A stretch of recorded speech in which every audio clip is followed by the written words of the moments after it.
We continue the conversation on financing. We've got these stories and plenty others coming up over the next hour. Right now, however, the summaries with Noura. Hi, Noura.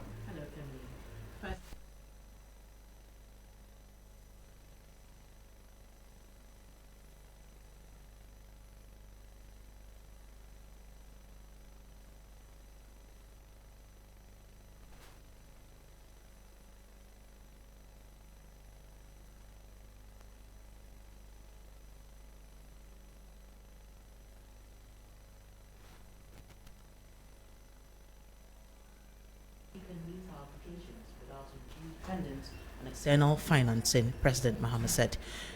Meanwhile, the Chief Executive Officer of the Ghana COCOBOD, Dr. Randy Abbey, says the regulator is urgently exploring measures to support cocoa farmers as they face mounting economic pressures. And knowing that these are very difficult times for farmers, I can assure you we are looking for solutions soon, he stated.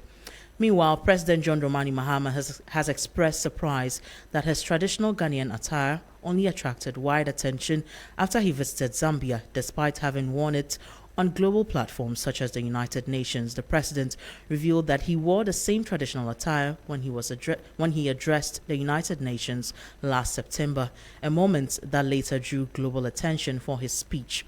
Also, President John Dramani Mahama has reiterated his commitment to promoting Ghanaian businesses, revealing that every item of clothing he wears to work and official events is made by local designers. Speaking to journalists during his state visit to Zambia, President Mahama said his wardrobe choices reflect a deliberate effort to support local production and preserve Ghana's cultural identity. That'll be all for the summaries. Over to you, Kebbi.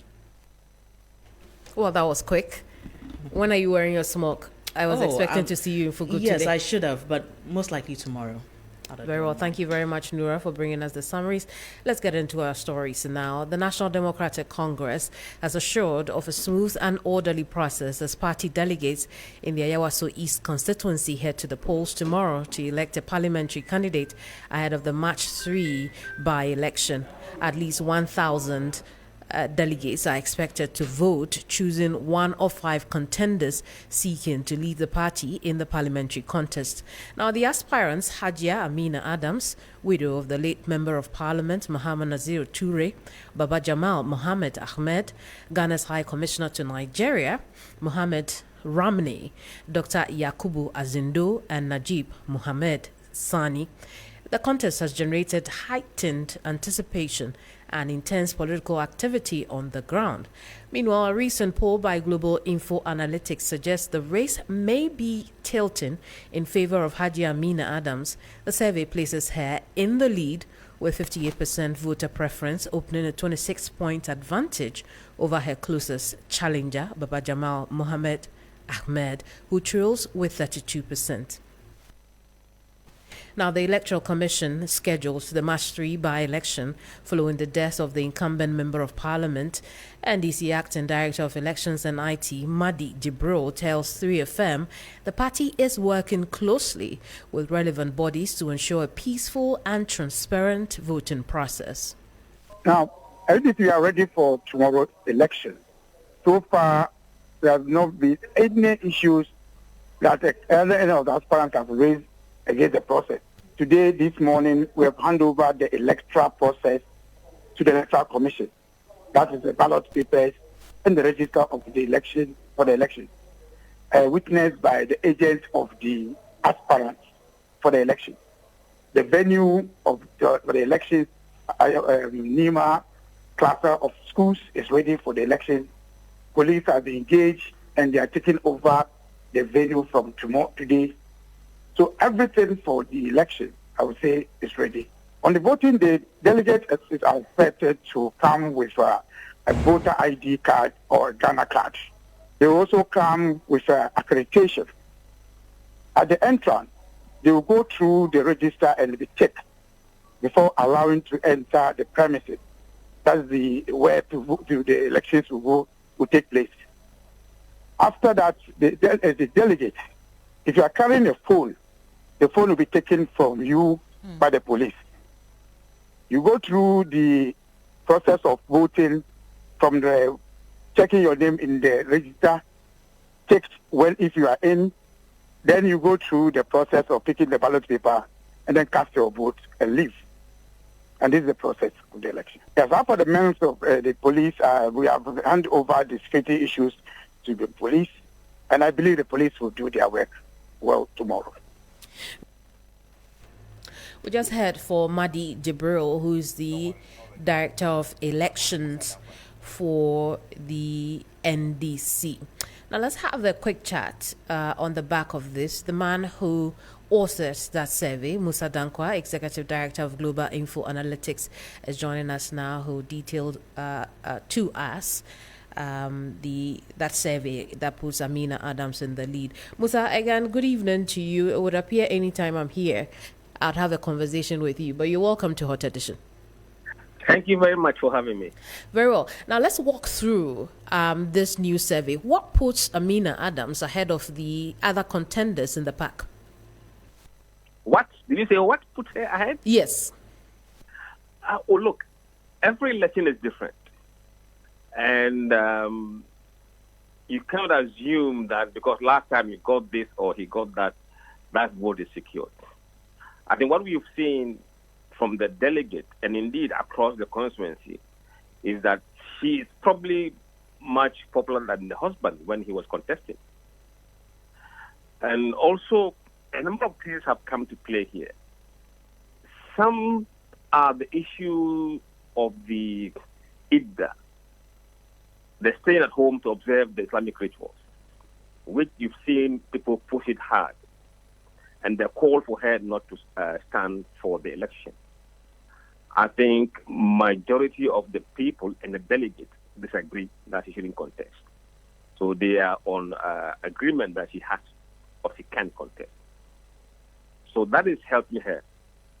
I think the expectation was that because Nima is 70 or Ayawaso East, it's about 74% Muslims. That issue becomes sensitive enough to become a vote loser. We have not seen that pan out in Ayawaso East. And indeed, there are those who are voting for her because of the way they feel she's being treated. Musa, what I didn't hear you talk about is whether or not sympathy plays a role here in terms of, she being the wife of the late MP, which is usually being the reason given for widows who take over, so to speak, from their deceased spouses. But in the case of Amina Adams, she seems to have a strong context or a strong background in Ayawaso East itself. Is that correct? Absolutely correct. If you look at elsewhere that we've seen people step into their husband's shoes, they were not political. But Amina has been very politically active in the constituency. Indeed, my understanding is that in the last election, she was the face of the campaign for her husband, who was at the time ill. So she's been known by the constituency, and I believe that is also helping her. So naturally, she was going to perform better from what we've seen than the husband. Very well. And in what we're seeing, we see Baba Jamal, and if you're listening to us on radio, it's 392.7 FM, but we're projecting aspects of the survey or the poll on our Facebook stream. You can log on and see what I am referring to. Musa, I come back to that poll because Baba Jamal will be next after Amina Adams with 32% of the voter preference share. Why do you think, even though Baba Jamal, with all of his experience as a politician, still lags behind? I think Lima or Ayawaso is, forgive me, it's a very unique place. And if you listen to the voters, in fact, among the voters, for those who were preferring to vote for Aminata, we asked them whether their decision was influenced in any way by the way they felt he's been treated. Over 40% of people who are preferring Amina, of the 58%, are saying that they are doing so because they felt that she's been unfairly treated. So it's a reaction to all the shenanigans that have been going on in the constituency for the past weeks. And that has not played well for her opponent. It's rather strengthened her and put her in a very strong position to win the primaries tomorrow and also win the parliamentary seat come March. You sound very, very convinced about her win tomorrow. I do want us to look at the methodology and whether or not there could be any surprises tomorrow. I know. So first, let's talk about the methodology. We know that this is very delegates based. Talk to us about how you gathered this data. Look, we sampled around 907 delegates from Ayawaso East constituency, and this sample were allocated to the electoral areas according to the weight of the electoral areas. And we placed calls to them randomly over the phone, and we engaged them. And the responses you have seen here is from NDC delegates. And if you look at the data from the delegate views and the general voters, absolutely added them. If you look at the views of NDC voters, what they want is what the delegates are telling us. And we don't believe that NDC delegates will be different from the NDC voters. With 900 delegates interacted with for this survey, that sounds about 90% or maybe a little less of the over 1,000 delegates who will be voting in this process? Yes. And for that number, we are fairly confident that the number. I was going to go there because then how predictive will it be of tomorrow? Are we looking 99%? Well, as usual, no. It's 99%, and the margin of error is plus or minus 3%. I see. I think it's about 3.2%. No chance of change at all, it would sound. No. I mean, look, NDC delegates, we've proven this before in terms of their views. Their views more aligned with the NDC general voters. And one thing that's working for Hajia Mina is that, look, generally, about 20% of NDC delegates are women. But in Nima or Ayawaso East, it is 33%. And they are voting for her en masse. While the men, the votes are split. Well, we wish her all the very best, and same to the rest of the contenders in the pack for the NDC Ayawaso East primary tomorrow. Musa Dankwa, Executive Director of Global Info Analytics, thank you very much for your time this evening. Well, now, we have also been talking to party delegates and supporters. They have been sharing their expectations of tomorrow's polls. Take a listen. Musa Dankwa, why so?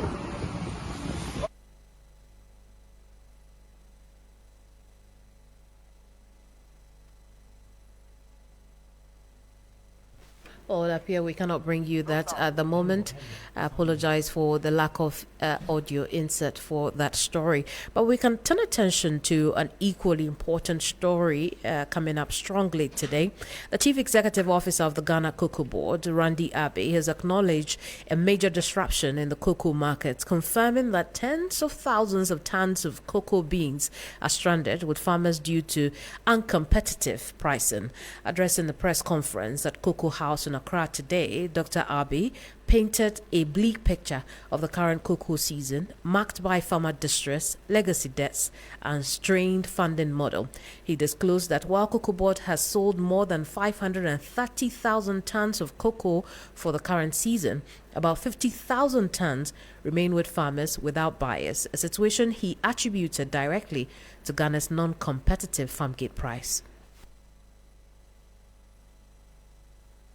Concerns raised by the farmers and what the farmers are going through. We also appreciate the concerns raised by the license buying companies in terms of liquidity and all that. And COCOBOD, the Ministry of Finance and Government are working together to find a solution to this issue as quickly as possible. The truth of the matter is that we have some liquidity challenges. And as you may be aware, contrary to what some people might make you believe, the crop is financed by buyers. That has been the case from the 24-25 season when we crashed out of the syndicated loan scheme. Under the syndicated loan, which went on for about 32 years. I mean, COCOBOD will sign contracts for the supply of raw beans and then use these contracts as collateral to take the syndicated loans from banks, foreign banks. And then when this loan hits COCOBOD's accounts, then COCOBOD will also, out of these funds, give out seed money to the licensed buying companies to buy the cocoa from the farmers on behalf of COCOBOD. However, COCOBOD started having some serious financial challenges in 2022 when COCOBOD was unable to service both the interest and principal of the cocoa bills, and therefore asked for a restructuring of the bills. So there was no wonder that in 23-24, for that season, COCOBOD struggled in getting the syndicated loan. I mean, for the first time, for those of you who followed the Licobac press conference yesterday, you heard them speak about how the first amount of money they received was on the 26th of January in 2024, when the season opened in September of 2023. So that told you that the financial community had become aware of what COCOBOD's situation was, and there was some reluctance in financing the crop. I mean, at the end of the day, COCOBOD even had to rely on the Ministry of Finance for a $70 million bridge financing to be able to purchase the crop in that same year, and that is a loan that we're expected to pay. So no wonder that was also the season that COCOBOD could not supply 333,767 tons of the crop that it assigned contracts to supply, and had sold the crop at 2,600. And I'm giving you just this background to put things in context, you know, so that when today some people who were part of this process or superintended this process and believe that we have short memories and therefore can come and capitalize on an unfortunate situation, we should be able to let them know that they are the reason for why we are where we are. And so in the 24-25 season, the financial community was not willing. And that is how come the syndication failed. And because these buyers had close to 400,000 tons. Dr. Randy Abe is CEO of COCOBOD. I'll bring in now Stevenson Anane-Boateng, who is the president of the Ghana National Cocoa Farmers Association. Stevenson, I appreciate your time this evening. Is this explanation enough justification for why the farmers have not been paid?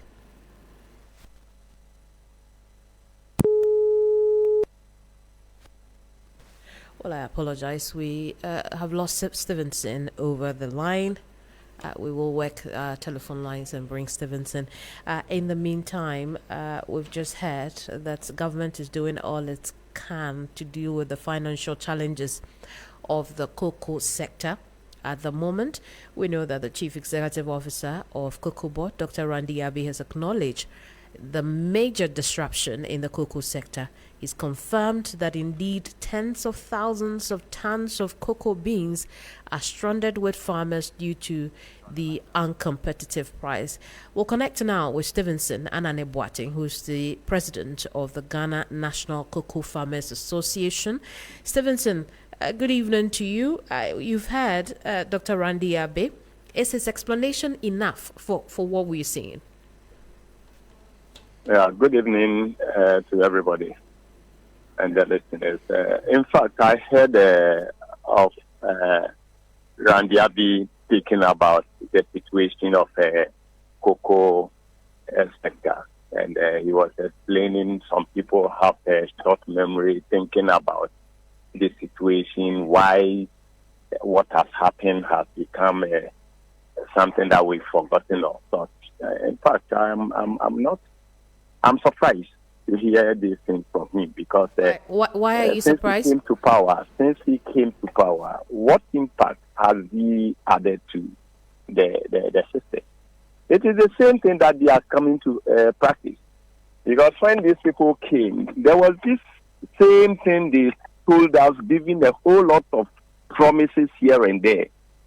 The syndication was something they have practiced since time immemorial to date.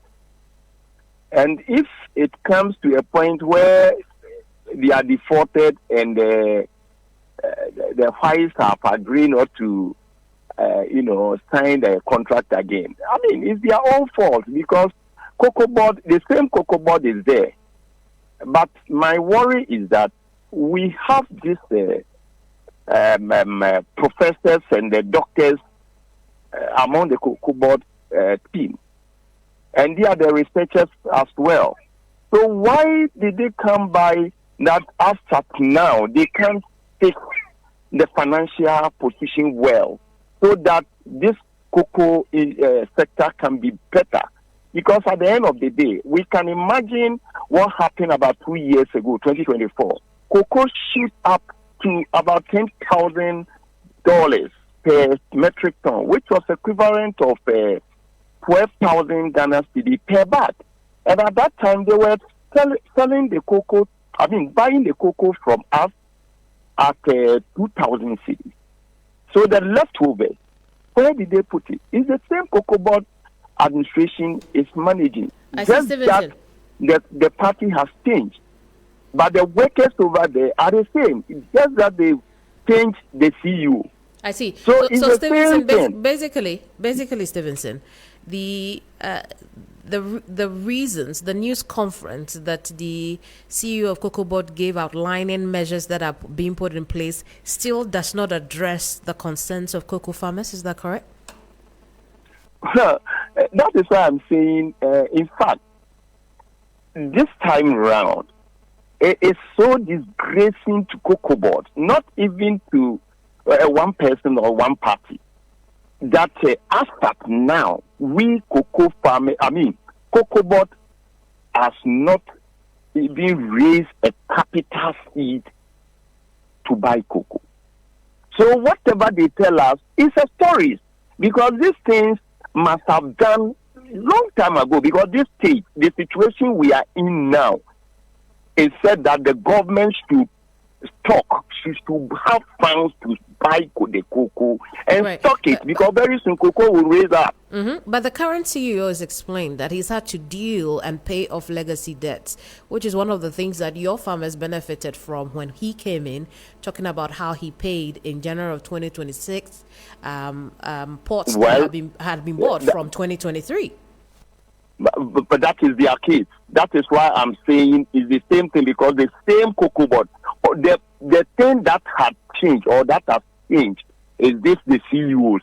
Martin Asiedu is gone, and then Randy Abbey has come. It's the same practice that they are doing. It's the same administration, the same officers are there. I see. So let's look ahead.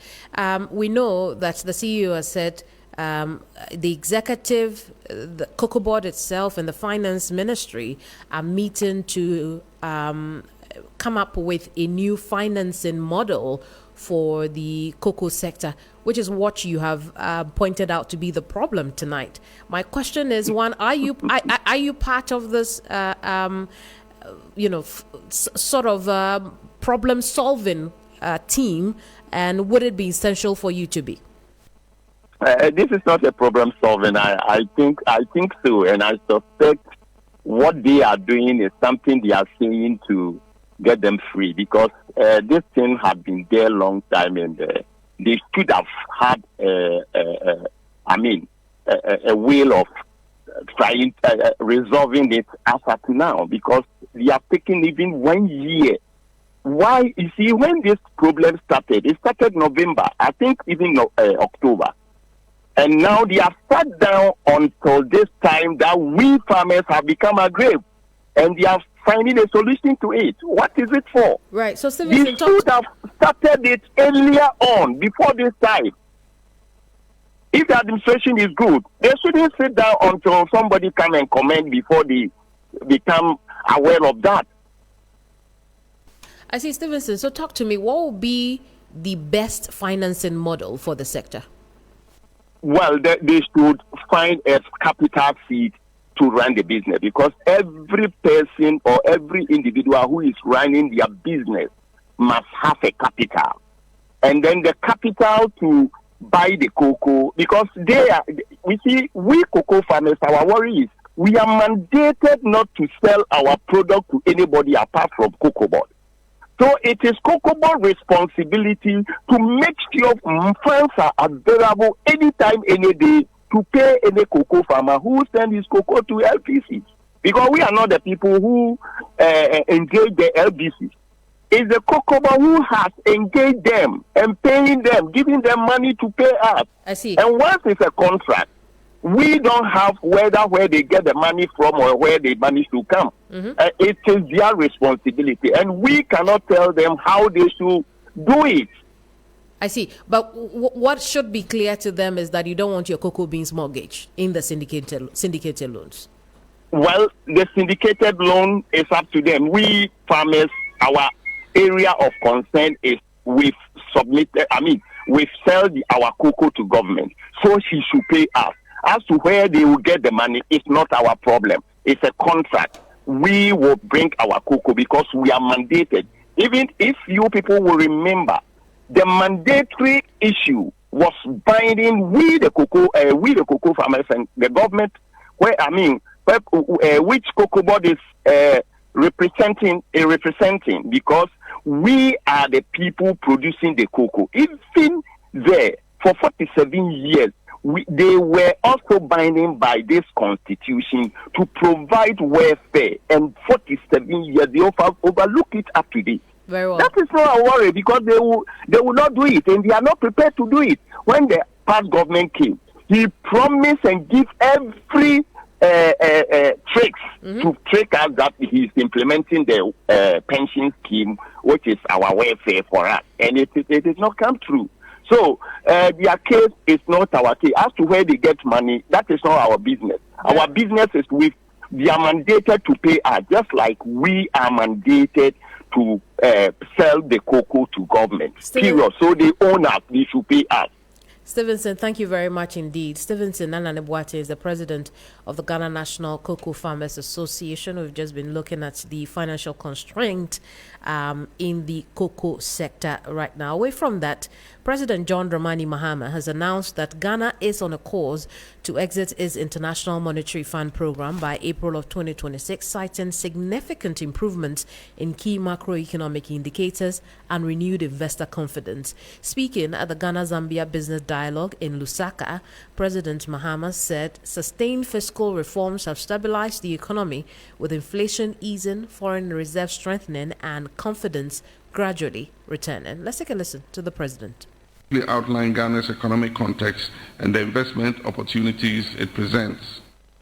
When my administration assumed office, we inherited significant macroeconomic challenges, just like Zambia. Through decisive reforms, fiscal discipline, and bold policy choices, Ghana has stabilized its economy and restored confidence. Inflation has declined markedly, international reserves have improved, and our credit ratings have been upgraded, signaling renewed global confidence in Ghana's economic management. The Ghana cedi, our currency, has stabilized, and investor sentiments have rebounded. As reflected in rising foreign direct investment fiscal discipline, we're on track to successfully conclude our IMF program by April 2026, demonstrating our firm commitment to fiscal sustainability, structural reform, and long-term economic transformation. These gains provide a solid foundation for Ghana's development agenda, which is anchored on 5 strategic pillars. 1, industrialization and value addition. 2, export-led growth. 3, modern infrastructure development. 4, strong support for MSMEs, women and youth entrepreneurs. And 5, a predictable, transparent, and investor-friendly business environment.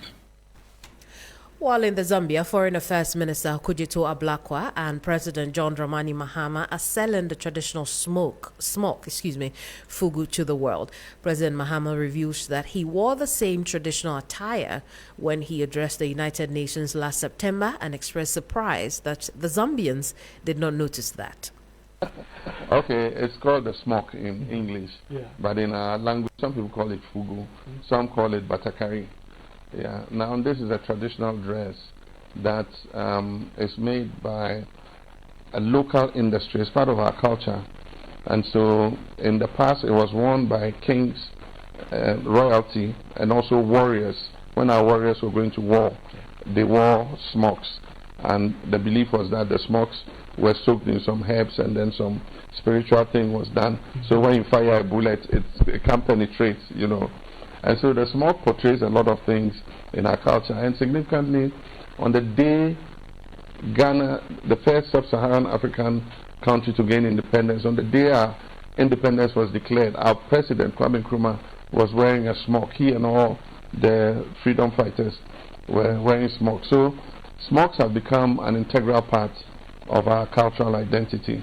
And I've worn the smoke to the United Nations, the highest platform in this world. I'm surprised that Zambians didn't see me in a smoke last September. Came closer. Yeah, when I gave the speech that everybody's talking about, I was wearing a smoke. I'm surprised that he didn't notice it till I visited Zambia. But the smoke weavers in Ghana will be very happy because I, by power of social media, have giving them branding and marketing that they couldn't ever have dreamed of ever getting, and I'm sure that by the time I leave here, the number of searches for fugu, batakari, and smoke, is going to be quite high. And it was just because of an innocuous statement. People were commenting about my arrival, and one person said, "Oh, but what blouse is he wearing?" That's it. And it triggered a whole social media firestorm. But incidentally, you know what? When I arrived, we exchanged gifts, myself and President Chilema. He gave me a beautiful carving, Zambian carving, and I appreciate it very much. I'm going to put it in my office and label it as a gift from President Chilema. And then I gave him a fugu. So what I wore, I gave him one of that. And so he said he's going to order some more. President John Dramani Mahama with some cultural lessons for Zambian journalists. It's 42 minutes past the hour. It's Hot Edition here with me, Kemini Amano. I'll take you straight to Parliament because we understand that the House has passed a new bill to establish an authority to implement the 24-hour economy program. Days after the policy document was presented to the House, it was colorful in the chamber when members clad themselves in beautifully woven smock to celebrate the country's rich cultural identity, obviously, in response to what the president experienced in the Zambia. But let's talk largely about the 24-hour economy. Christian Yali is a parliamentary correspondent joining us with details of that bill that is almost a law now. Christian, what can you report from Parliament?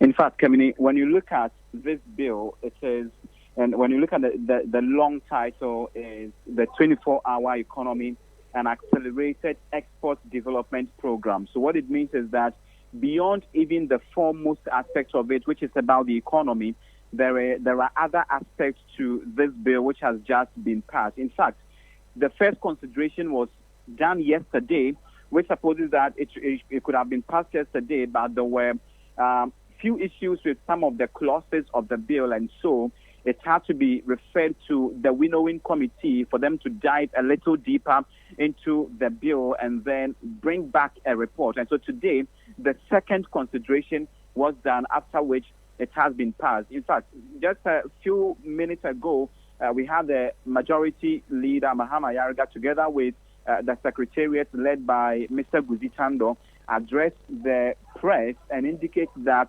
this action gives the bill or even the program or the policy a strong footing for it to be rolled out. So what it means is that all is set. Once it receives a presidential assent, it means that the program would continue to be implemented. And also because, Kamini, you know that just about 2 days ago, the policy document, which would more or less serve as the regulatory function to give effect to the implementation of the bill itself, was also presented to the House for the Committee on Economy and Development to look into that as well, which means that in just some few days, possibly around next week, a full debate on the policy would also ensue on the floor. But Kamini, I can talk to you that, like I indicated, beyond economy, it has other aspects. So when you look at the memorandum of the bill, it gives you a better insight. Now, one of the pillars, it has three main pillars, and one of the pillars is the one that talks about production systems development transformation. By this, the program seeks to increase the volume, quality, and diversity of domestic production. Now, there is a second pillar, which is about the development of supply chain and market systems, and then the third pillar, which is about the development labor. So there are a lot when you dive deeper into all of these three significant pillars. Kamini. Christian, thank you very much. Christian Yali with the latest from Parliament. Now, just before we go, the family of 39-year-old Norbert Anamzoya Akupa is demanding justice following his gruesome killing in the Shirigu Forest in the Bolgatanga municipality of the Upper East region. The Akupa family is calling for swift investigations and the arrest as well as prosecution of those responsible in order to calm the growing tension in the municipality. There's more. According to the family, information available suggests the killing was deliberate and well planned. They allege that Norbert was invited on the night of January 30, 2026 by unidentified persons believed to be police officers to assist in a case. The family said Norbert's phone went off about 45 minutes after he left to meet the alleged officers, adding that he was last seen when he decided to honor the invitation. His lifeless body was later discovered the next morning by early commuters along the roadside in the Shirigu forest with his motorcycle and personal belongings found intact. The spokesperson for the family, Bawa Agana Rashid, addressed the media after the burial of Norbert Anamzoya Akupa. Norbert is 39 years of age, married with 7 children. He had never carried a weapon in his life. And anybody who knows Norbert will confirm this. Never, not even a knife. That is why when he was abducted and murdered, nothing was found on him. We wish to take this opportunity to dispel these wild allegations that he bails criminals at the police station when they are arrested. That is a fallacy and a calculated attempt to give a dog a bad name and hang it. In any case, granted that it is so, which is not the case, who grants the bail? Is it not the same police people? Even the law courts grant criminals bail. So should we say that the lawyers who go to court and seek for bail for alleged criminals are criminals too? Must we kill? The fact is that our brother is an innocent person who was gruesomely murdered by some animalistic characters acting in the alleged name of security. The family is therefore calling on the police to speed up investigation because they cannot control the growing tension among the agitated youth. The family demand a full-scale investigation with a view to unraveling the circumstances surrounding the death of our son to ensure that justice is served. We are of the belief that the police know, and by standard security practice, they should be able to identify the bullets used and the security agency that uses those bullets. We expect to see a high-level professionalism and transparency in their investigations. The police command in the Upper East region off camera say the matter is before them and the culprit will soon be arrested. That report, read by Eric Mawena Egbeta, is 48 past the hour. Hot Edition continues with some sports and business news. Billy Shen is here with the latest cladding smoke. Yes. I should take you to the Zambia. Yeah, take me to Zambia. Or maybe we'll just send them pictures of you. Yeah, I'm part of the protest. You can't tell me that we are wearing blouse. How can you tell me that? I'm Kemini Amano. Bye-bye.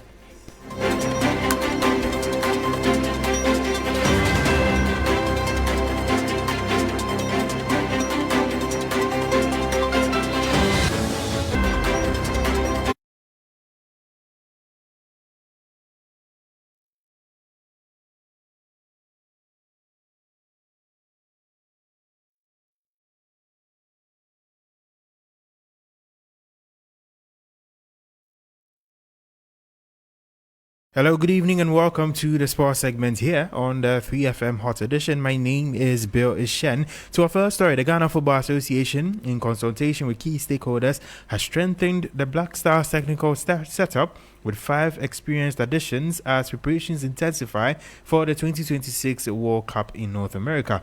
The move is aimed at improving the competitiveness and building a well-rounded backroom team ahead of the tournament, which will be hosted by Canada, Mexico, and the United States of America.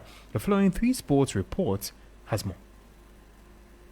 So the Ghana Football Association has announced 5 key additions to the technical team of the Black Stars ahead of the 2026 World Cup. Now, key amongst them all is Black Queens head coach Kim Lasby-Okekren joining Otuado as an assistant coach. That does not mean he will not continue with his role as the Black Queens head coach. Remember that he is coming with a wealth of experience, having guided the Black Queens to the last Women's Africa Cup of Nations where we won bronze, and he will be hoping at guiding them again in March to the Women's World Cup in Brazil. That will be massive for the Queens. He is coming in. Also, we have French tactician, that is Alan Rivera, joining the team as an assistant coach. He is coming with a wealth of experience, having worked with the Guinean national team and also League One outfit AS Monaco. Then we also have a new video analyst, that is Jose Daniel Martinez Alfonso. He is from Spain and currently works with MLS side Atlanta FC. Also, we have a new physiotherapist, not too new because he was there when the Black Stars went to the World Cup in Qatar. That is Carlos Lozano Romero, and he is returning to his role as the team physiotherapist. But the performance coach is a new person who has not been in the capacity before. That is British-born Ghanaian Dwayne Piesa-Kwesi, who will now will be tasked with conditioning and player optimization. That is big for him. But the likes of John Pinto will still continue with their role. Desmond Ofer would also continue as an assistant coach. So the Black Stars will have 4 assistant coaches together with Otuado, who is the head coach. And all these coaches will be bringing their wealth of experience to ensure Ghana performs better in the World Cup, because we've been drawn in a group that contains England, Croatia, and Panama. So that was a report by my colleague, that is Mutala Yakubu. Of course, now that means that we have 5 assistant coaches for the Black Stars and 4 Otuado ahead of the 2026 FIFA World Cup. Elsewhere in Europe, Manchester United will be looking to make it 4 out of 4 wins under interim manager Michael Carrick when they face Spurs in the Premier League on Saturday. Despite a brilliant start under Carrick, the United interim head coach says he's wary of the threats Spurs possess. Certainly bring a challenge. I think you can see especially the way they finished the game the other day, and they've had over a period of time players injured and ins and outs, and a lot of changes to the team, which makes things a lot more challenging, a lot more difficult from their perspective. But getting players back, and they've got good attackers, really good attackers that look to stretch the back line and play forward and attack the box an awful lot. So it's something we certainly got to be aware of, and slightly different game to maybe what we've played over recent weeks in some ways, but we're looking forward to it.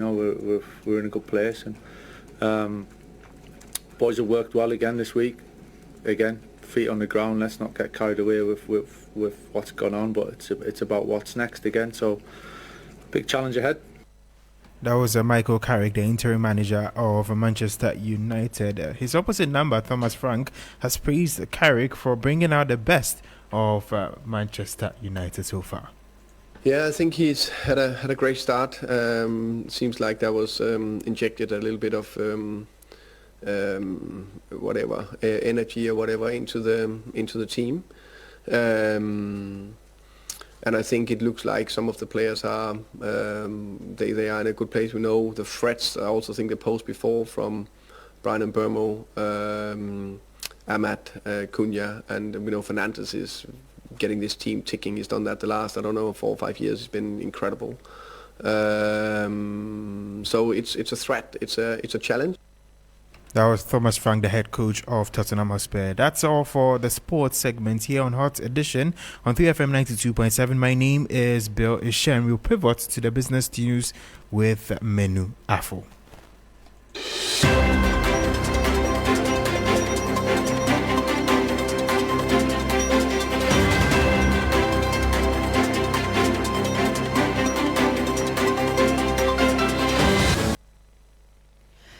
Hello, good evening. Welcome to the business segment on Hot Edition. Coming up tonight, Chief of Staff urges African nations to bridge the gap between finance and enterprise. My name is Minu Afo. We have details of this headline and more coming up shortly. Please stay.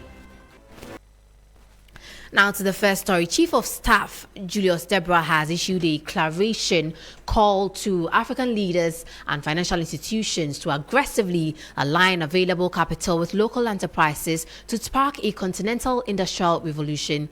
Speaking on Friday, February 6 at the 2026 Africa Prosperity Dialogue held at the Pejasi Lodge, Deborah emphasized that Africa's path to self-reliance depends on moving beyond lofty rhetoric and into the realm of tangible economic outcomes. First, we must align finance with enterprise. Africa needs patience, development-oriented capital that understands the realities of SMEs, support innovation and reward growth. Capital must meet credible businesses, and credible businesses must be equipped to absorb investment and scale regionally. Second, we must build trade capability at scale. Export readiness, standards of compliance, digital trade literacy, and logistics efficiency are no longer optional. They are a must. They are prerequisites for competitiveness in a continental market. Third, we must make integration visible and tangible.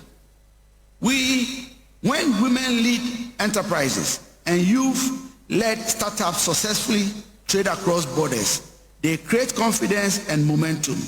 They turn continental policy into lived experience. And now Ghana has recorded its lowest inflation rate in nearly 3 decades, with headline inflation dropping to 3.8% in January 2026. This marks a significant decline from the 5.4% recorded in December 2025 and the 13th consecutive month of easing prices. Government statistician Dr. Alhassan Idrisu has described the milestone as a signal that the country is firmly on the path to macroeconomic stability. The data tell a very clear story. Inflation has fallen sharply and consistently over the year. Price pressures are easing across most components of the CPI. While challenges remain, particularly in some regions and food categories, the overall trend is positive. This creates space for planning, confidence, and recovery. For government, it's important to sustain the fiscal discipline, continue efforts to stabilize food prices, and invest in storage, irrigation, transport, and market access to reduce regional disparities. For businesses, easing inflation provides room to invest in efficiency, strengthen local supply chains, reduce unnecessary costs, and translate savings into more stable prices for consumers. For households, this is a good time to plan budget with greater confidence.